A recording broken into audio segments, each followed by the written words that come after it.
नमो आयरियाडं नमो वज्रायाडं नमो लोहे सव्वसाहुडं।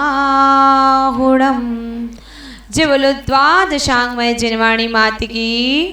परम पूज्य उपाध्याय परमेश्वर श्रमण मुनि विकसंत सागर जी गुरुदेव की। चलिए शुरू करें। हाँ हाँ आप पूछिए ना।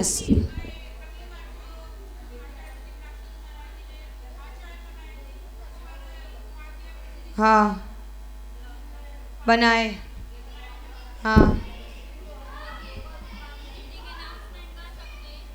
हाँ बोलो बोलो जल्दी बोलो।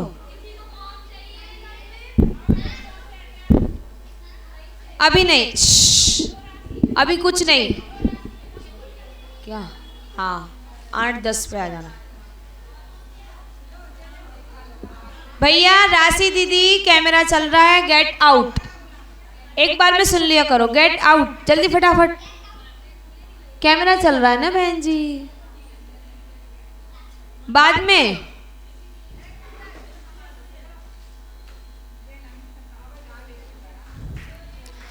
अभी मिल जाएंगे फॉर्म।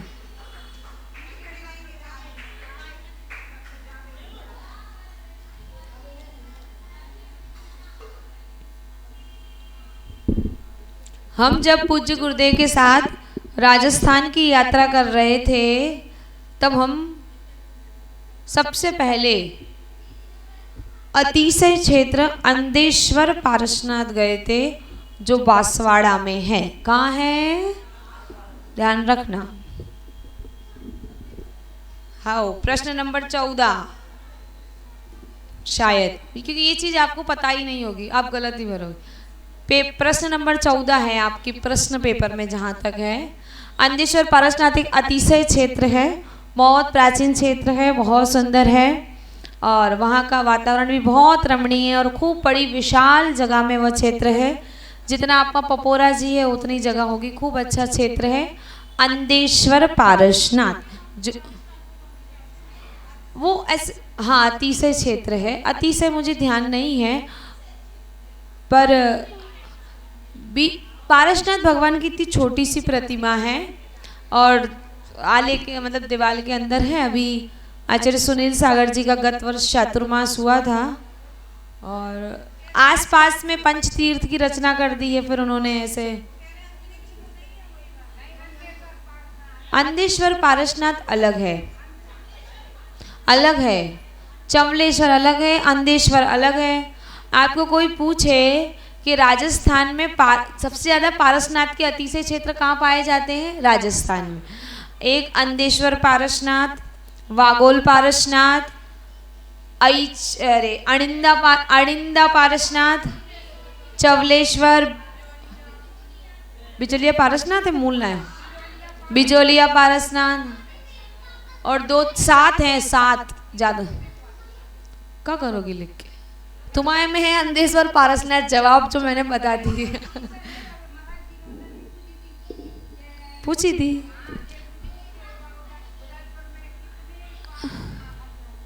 उदयपुर मैंने राजस्थान पूछी होगी, राजस्थान। अणिंदा पारसनाथ, आप लोग गए हो अणिंदा? आचार्य कुंथू सागर जी महाराज की जन्मभूमि है, उसके बगल से खूब अच्छा। और आचार्य भगवान भरत सागर जी महाराज की समाधि स्थल है अणिंदा पारसनाथ। अणिंदा पारसनाथ, दूसरा अंदेश्वर, वागोल, आप बिजोलिया, चमलेश्वर और भी है बहुत सारे, 7 हैं, 5 2 मेरे ध्यान में नहीं आ रहे। ऐसे पारसनाथ के अतिशय।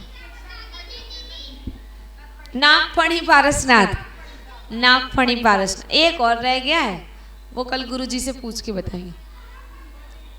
प्रश्न नंबर 14, हम तो इतना तक एड्रेस पूरा पक्का बता रहे हैं। प्रश्न नंबर 14, बांसवाड़ा जिले में कौन सा अतिशय क्षेत्र है? लिखा है ना ऐसा? हम प्रश्न उत्तर नहीं बता रहे। हमारी क्लास में हम कुछ भी बताएंगे, तुम प्रश्न पूछोगी हम उत्तर बताएंगे।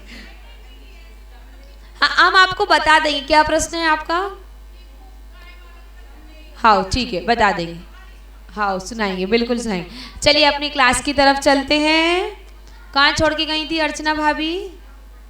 उसको रख दो। कहाँ छोड़ के गई थी आप?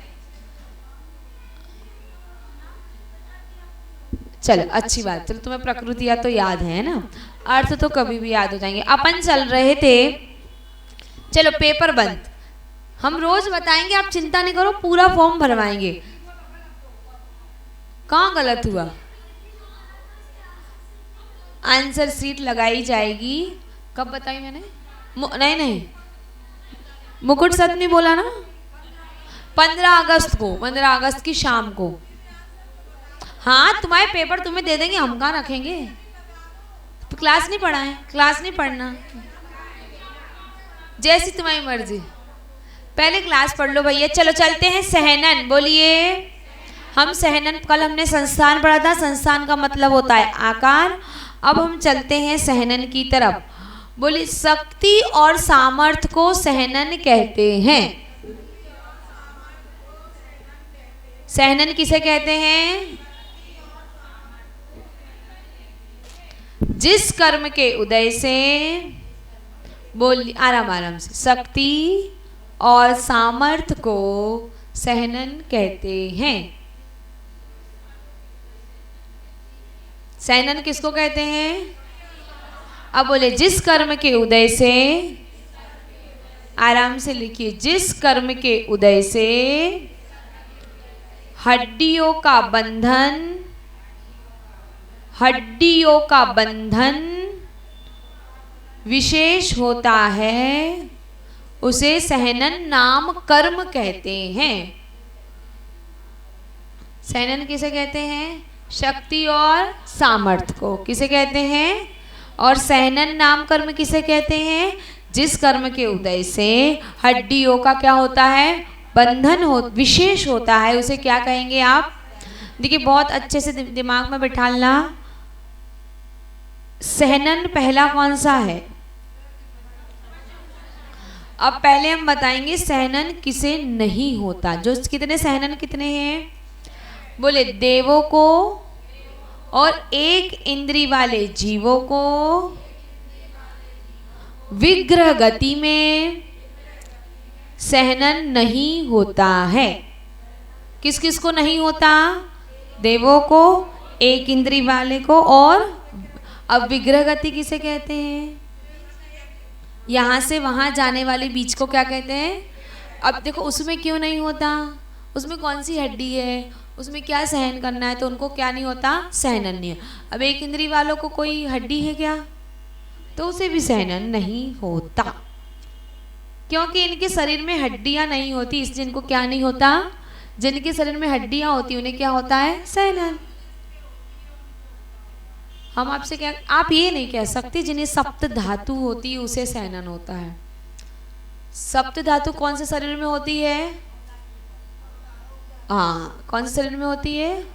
और जहाँ हड्डियां पाई जाएगी वहां वहां क्या पाया जाएगा?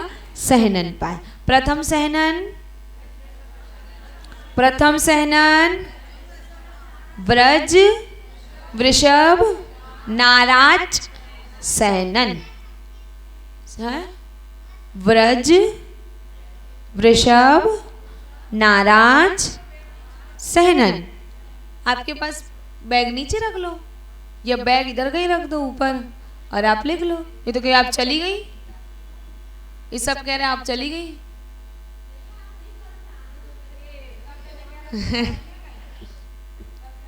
चलिए, पहला नाम कौन सा? सहनन का मतलब होता है, सुनिए जल्दी, शक्ति और सामर्थ्य को सहनन कहते हैं, और जिस कर्म के उदय से हड्डियों का बंधन विशेष होता है उसे सहनन नाम कर्म कहते हैं। देवों, एक इंद्री और विग्रह गति में सहनन नहीं पाया जाता। जहाँ हड्डियां होती है वहाँ क्या पाया जाता है? आप सबको इतनी बात समझ में आ गई? पहला नाम क्या है? व्रज, वृषभ, नाराज। व्रज का मतलब लिखिए, व्रज बराबर हड्डी, वज्र, मैं व्रज बोलती हूँ, व्रज, हाँ आराम से, व्रज ज पे र की मात्रा। वज्र का मतलब हड्डी, क्या है? फिर उसके अगला नाम क्या है? वृषभ का मतलब वेस्टर्न। हम बता तो रहे, व्रज का मतलब हड्डी, वृषभ का मतलब वेस्टर्न, लिखो आप वेस्टर्न, हड्डी वेस्टर्न, और नाराज का मतलब कील। क्या? कील मतलब ठोकने वाली कील।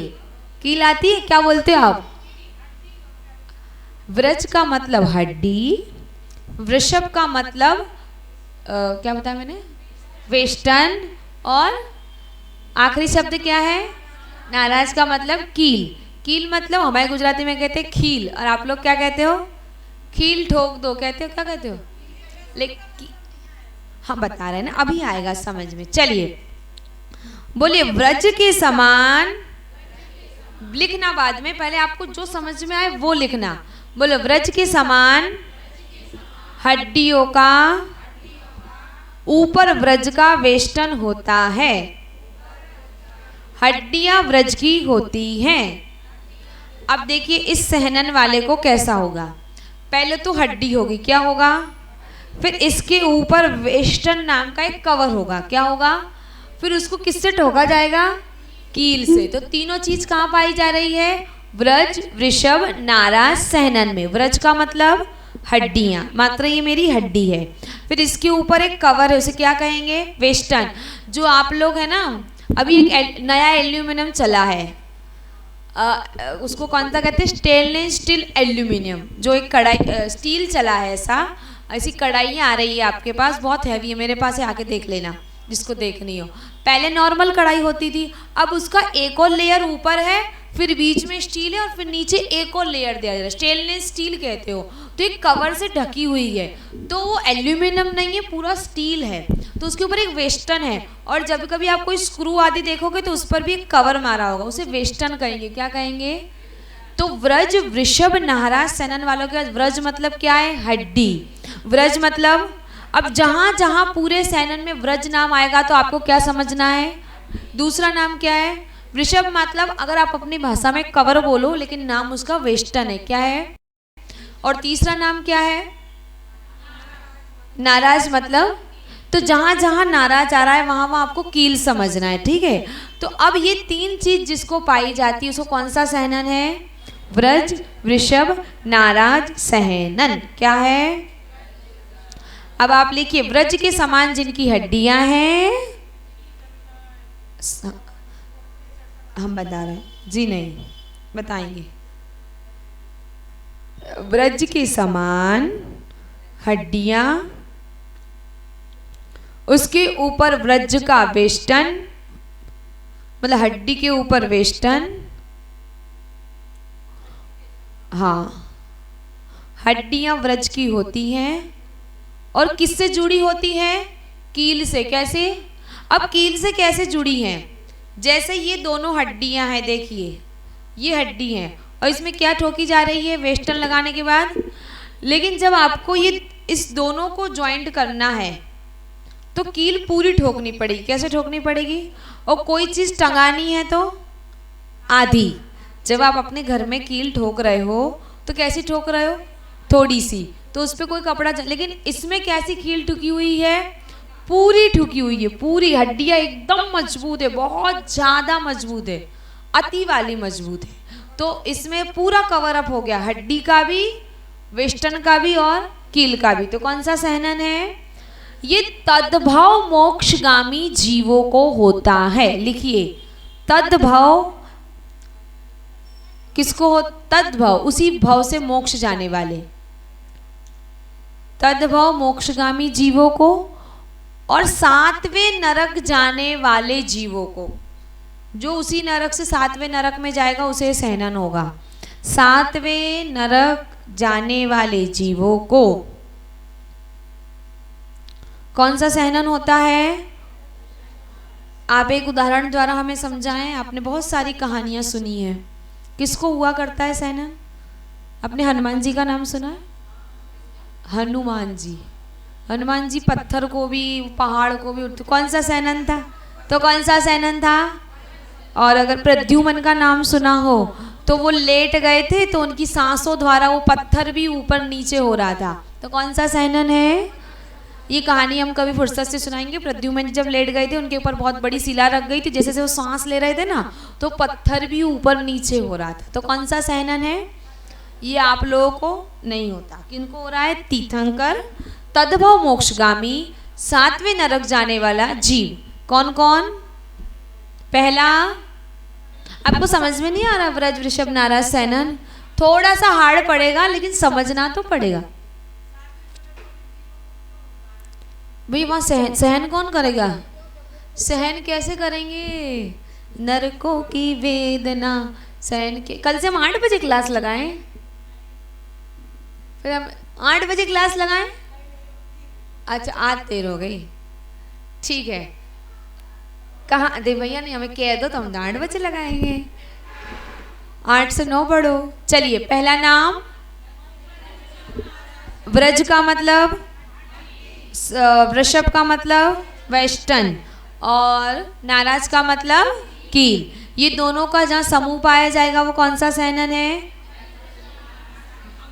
इसकी हड्डियां काय से जुड़ी होती है? कील से। काय से? और किसको ये सहनन हो रहा है? किसको हो रहा है?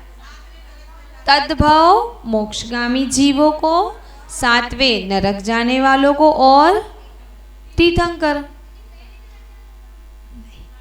सातवें नरक जाने।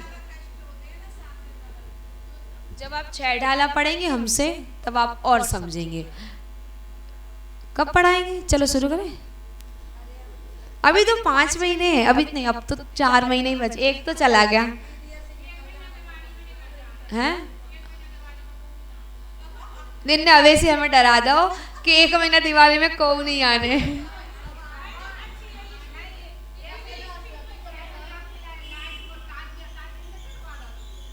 हाँ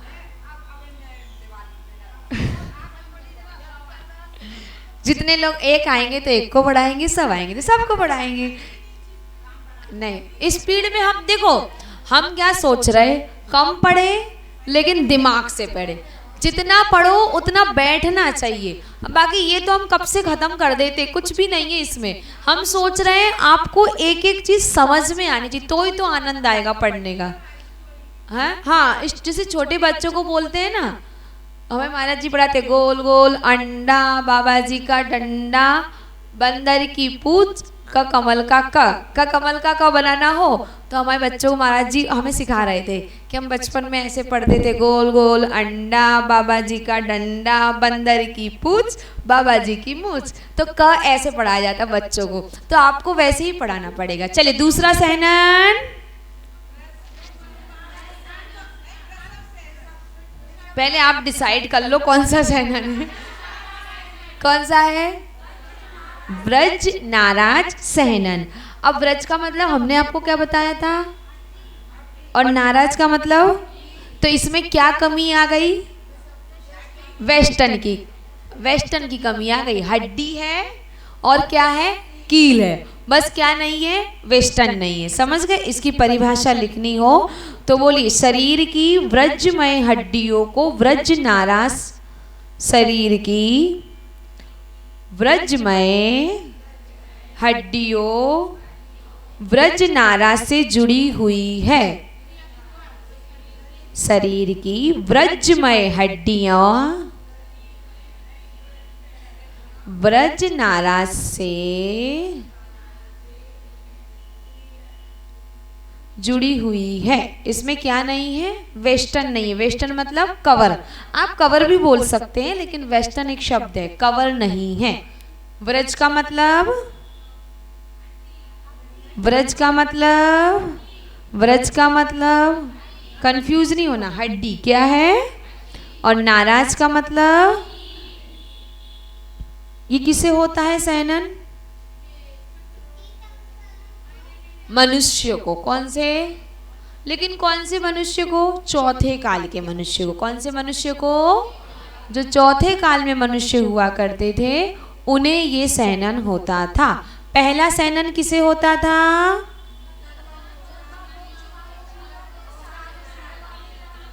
और पहला जो सहनन था तदभव मोक्षगामी को, सातवें नरक जाने वाले को और तीर्थंकर को।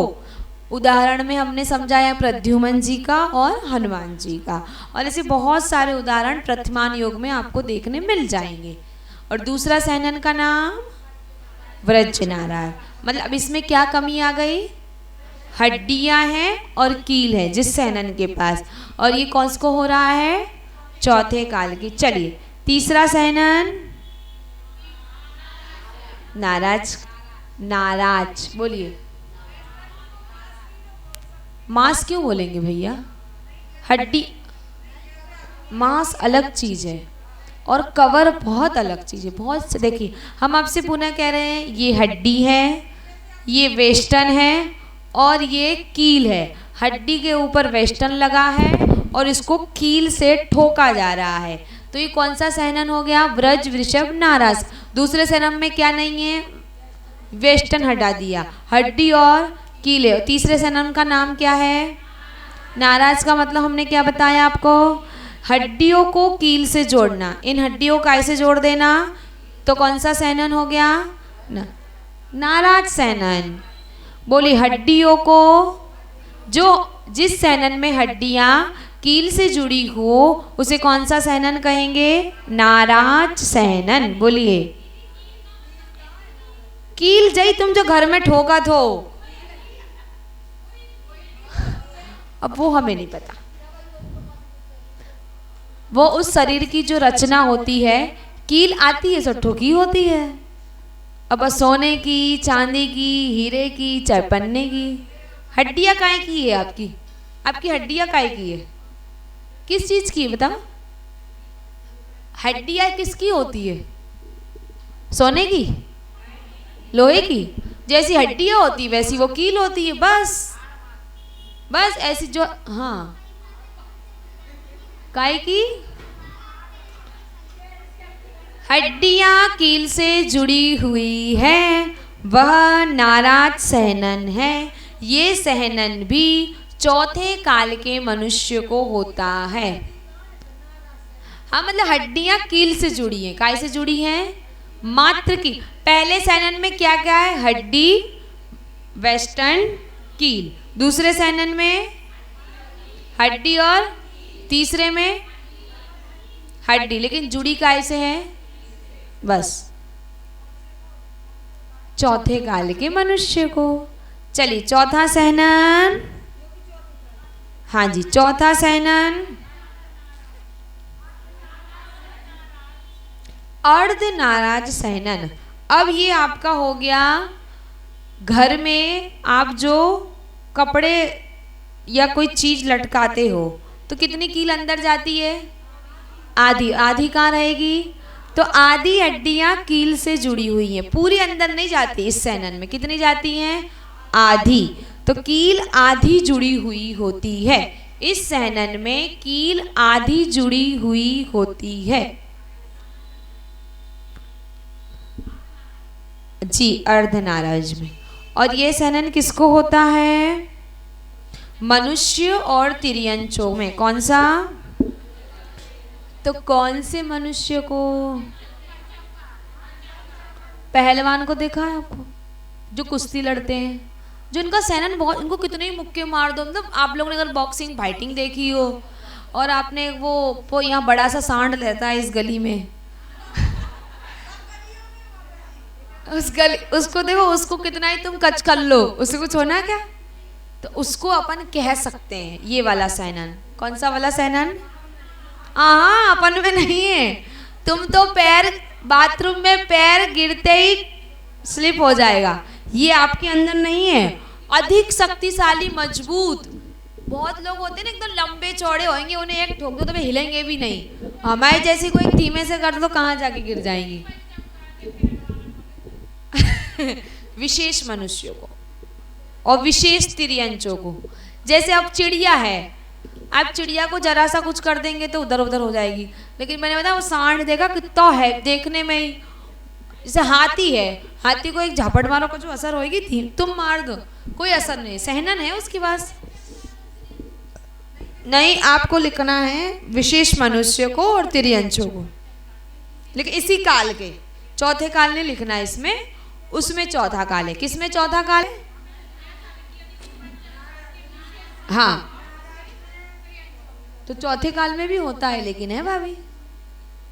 दूसरा और तीसरे में कौन है? और चौथे में? चलिए, पांचवा सहनन का नाम किलक सहनन। कौन सा?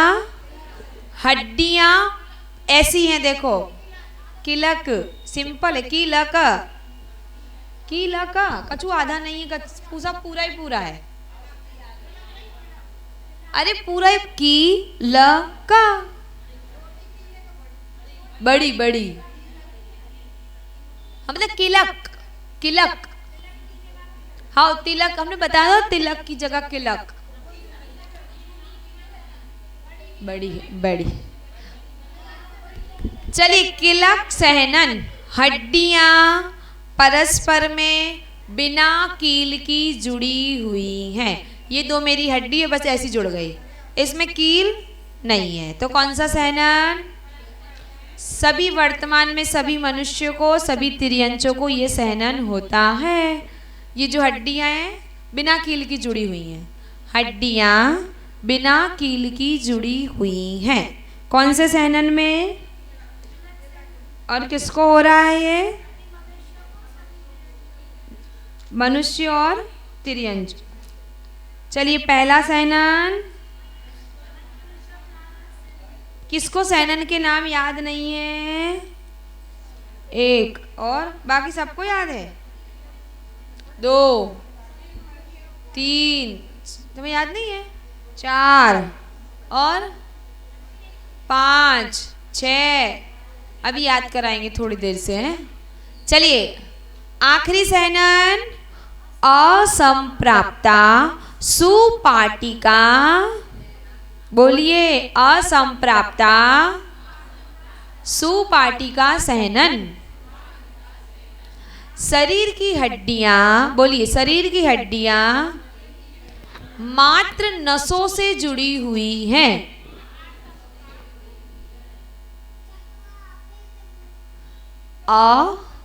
लिखो, संप्राप्ता, संप्राप्ता सुपाटिका सहनन। शरीर की हड्डियां मात्र नसों से जुड़ी हैं। देखो, आगे वाला था जो कीलक, उसमें ऐसी है और इसमें ऐसी है, इतना फर्क है बस। जो आगे वाला था किलक, उसमें हड्डियां से हड्डियां जुड़ी है और इसमें ऐसी जुड़ी हुई है बस, और कोई डिफरेंट नहीं है। शरीर की हड्डियां मात्र काय से जुड़ी हैं? नसों से जुड़ी रहती हैं। वर्तमान में अधिकांश मनुष्यों को यही सहनन होता है।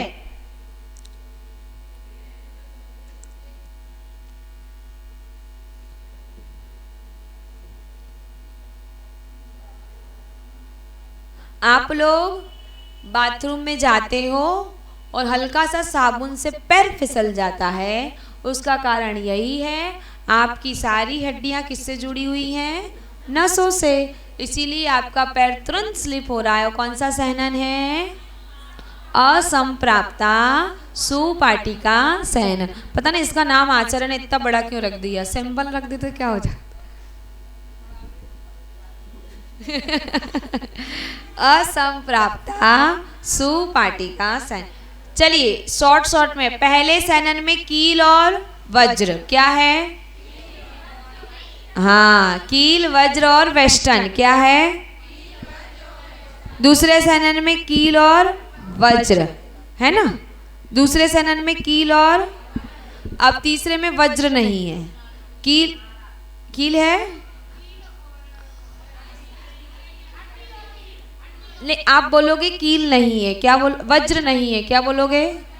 पहले में क्या है? कील, वज्र, वेष्टन। दूसरे में,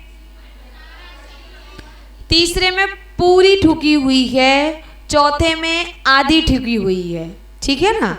तीसरे में क्या है, कील पूरी ठुकी है। और चौथे में, पांचवें में बिना कील के, और छठे में उंगली सीधी, बस उंगली सीधी, यही ध्यान रखना है। पहले में हड्डी, मतलब हड्डी तो सब में ही है, तभी तो सहनन है, बिना हड्डी के कोई सहनन नहीं है, ध्यान रखना।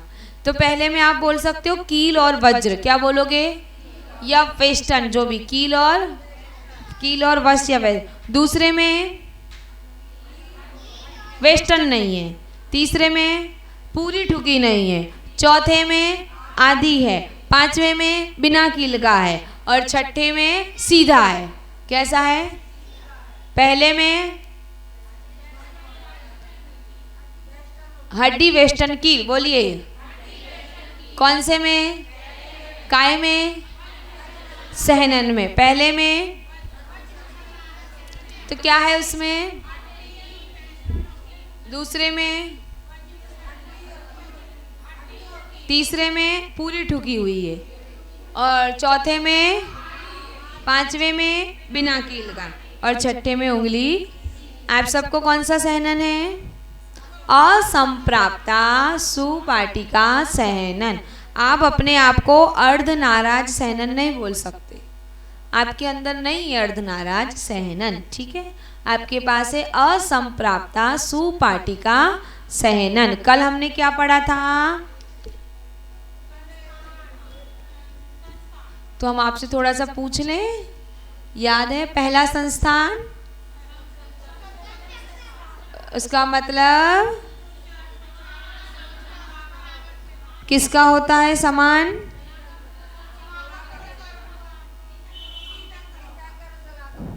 पक्का, और कौन से गति के जीवों को होता है, पक्का, देवगति। और क्यों, कल तो सब लोग थे, आप लोग बहुत सारे, नहीं, हाँ आप तो नहीं थे, हमें ध्यान है। पहला संस्थान कौन सा है, सम चतुर्थ संस्थान, कौन सा है, किसको हो रहा है।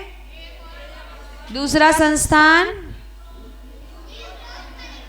किसको हो रहा है, मनुष्य गति, किसके जैसा है। दूसरा सहनन किसके जैसा है, मतलब ऊपर से। तीसरा सहनन स्वाति संस्थान किसके जैसा है, मतलब ऊपर से पतला नीचे से। अगला संस्थान वामन, वो किसके जैसा है, बौना शरीर, किसका शरीर, किसका होता है, और ठीक है। आखिरी एक पांचवा कुब्जक, कुब्जक कैसा है, किसका होता है, तिर्यंच। और आखिरी संस्थान कैसा होता है, बेडोल, कैसा होता है, और किसको होता है, मनुष्य को। संस्थान और सहनन समझ लिया तो आपने पूरी प्रकृतियां समझ ली 93, क्योंकि यही समझने में थोड़ी सी दिक्कत आ रही है, लेकिन हमने प्राय करके बहुत सरल कर दिया है। अगर आप इसको पढ़ेंगे, अब हम आप इसको पढ़ के सुनाएं। जिस कर्म के उदय से बंधन होता है, जो सहनन नाम कर्म है, एक इंद्रिय जी, जिस वज्र के समान हड्डियां हैं, ऊपर वज्र है, नीचे वेष्टन है, फिर वज्र में नाराज है, कील से जुड़ी हुई है। ऐसे आप शास्त्रों में पढ़ोगे थोड़ा आप कंफ्यूज हो जाओगे। हमने बहुत कोशिश की है सरल, इससे सरल कुछ नहीं हो सकता, मतलब इससे सरल नहीं हो सकता। कोशिश करिए 6 सहनन आपको याद हो जाए। अंकुश भैया, पहला सहनन सब लोग बोलेंगे, पहला सहनन व्रज वृषभ। अभी आज हमने सहनन पढ़ा, संस्थान पढ़ा, कल हम पढ़ेंगे स्पर्श आदि के 20 प्रकृतियां।